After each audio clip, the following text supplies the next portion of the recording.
এই চিত্রটি কোনো যুদ্ধবিধ্বস্ত দেশ নয়, কিংবা ইসরায়েল থেকে ছোড়া ক্ষেপণাস্ত্র বা রকেট লঞ্চার বা বোমার আঘাতে ক্ষতবিক্ষত না। এটি গাজা উপত্যকা নয়, এটি মেহেরপুর জেলার গাংনী উপজেলার ব্রজপুর মাঠের চিত্র।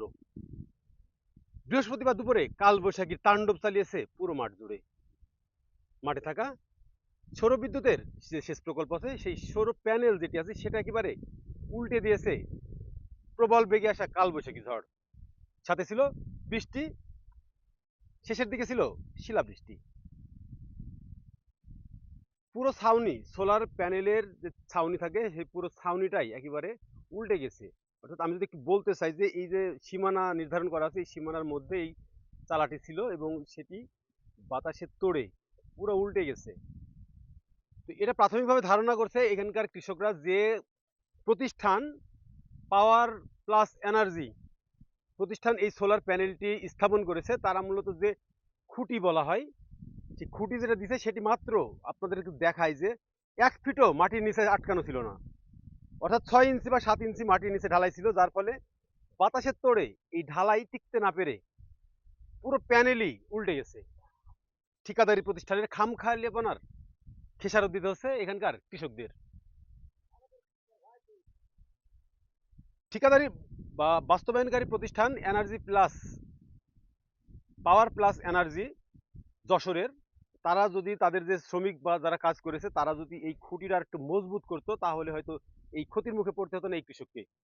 কারণ একটি প্যানেল বসাতে প্রায় খরচ হয় 4 থেকে 4.5 লাখ টাকা বা তারও বেশি। অর্থাৎ তাদের এই নিম্নমানের কাজের খেসারত দিচ্ছে এই এলাকার কৃষকরা। একটি নয়, বেশ কয়েকটি প্যানেল উল্টে গেছে ঝড়ে। এর দায় প্রতিষ্ঠানের না, তারা টাকা নিয়েছে, কাজ করে চলে গেছে। নিম্নমানের কাজ করার কারণে এই ক্ষতির পুরোটাই এখন বহন করতে হবে এই এলাকার কৃষকদের।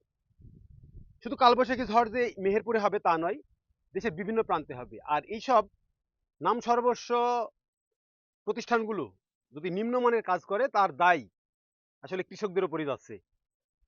তবে সচেতন হওয়া উচিত কৃষকদেরকে, যারা বিশেষ করে সোলার প্যানেলের মাধ্যমে সেচ প্রকল্প চালু করতে চান, তাদেরকে অবশ্যই ধারণা নিতে হবে যে এইখানে নিম্নমানের কোনো কাজ করা যাবে না। কারণ মাঠের মধ্যে যে কোনো সময় প্রাকৃতিক দুর্যোগ, ঝড় হতেই পারে। সেক্ষেত্রে এনার্জি, পাওয়ার প্লাস এনার্জি যশোরের যে প্রতিষ্ঠানটি এটি বাস্তবায়ন করেছে, তারা আজ 2 দিন ধরে এই যে কৃষকদের যে ক্ষতি হয়েছে এই ব্যাপারে তারা যোগাযোগ করলে ফোনটাও ধরছে না।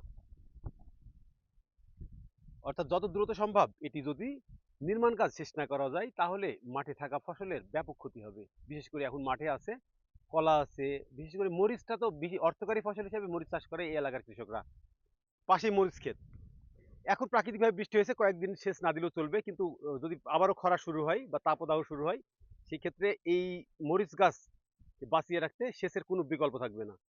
আর এই সোলার প্যানেলটি যত দ্রুত সম্ভব নির্মাণ করে এই এলাকার কৃষকদের ক্ষতির হাত থেকে বাঁচানো উচিত। একটি ধাক্কা পুরোটাই উল্টে পড়ে আছে সোলার প্যানেল।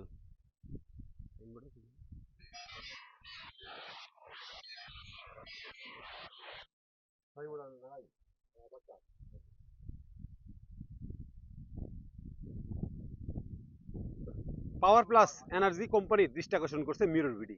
তারা যত দ্রুত সম্ভব এসব ক্ষতিগ্রস্ত শেষ মালিক আছে তাদেরকে এখানে আসতে হবে এবং এটি নির্মাণের সহযোগিতা করতে হবে। এটি কিভাবে, মানে কেন উঠতে পারে বলেন তো? ওটার কারণ ওই যে ওড়ার কারণ যে সামান্য পুঁতিছে, পুঁত তো বেশি দেয়নি, পুঁত দেয়নি, ঢালাই দেয়নি, তাহলে গভীর করে তো খুঁড়বে, খোঁড়েনি। এটা তার কারণ এটি। আর দ্বিতীয় কথা হচ্ছে যে ঠিক আছে, তাই করলো, ঠিক আছে, কিন্তু আমাদের বলবে না যে তোমরা আর তোমার মজবুত করো, এটা তো আমাদের করেনি, করতে বলেনি, আমাদের কিছুই বলেনি তারা। যার ফলে তার ফলে ওই যে ঝড়ে উল্টে গেছে, তাই আমাদের ক্ষতিগ্রস্ত। আর লাখ লাখ টাকা ক্ষতি এখন। এই লাখ লাখ টাকা ক্ষতিপূরণ এখন তো আমার কোম্পানি দিছে না, দেবে না, এখন কোম্পানি ফোনটাও ধরে না। তাহলে আর কি করবো? কোম্পানি কোথাকার কোম্পানি যশোর। নাম জানেন? নাম জানি না আমি, নাম জানা নাই। আর নামটা কি? পাওয়ার প্লাস তো এয়ারির নাম। ওয়ার নামটা জানা নাই, তো পাওয়ার প্লাস এয়ারির নাম।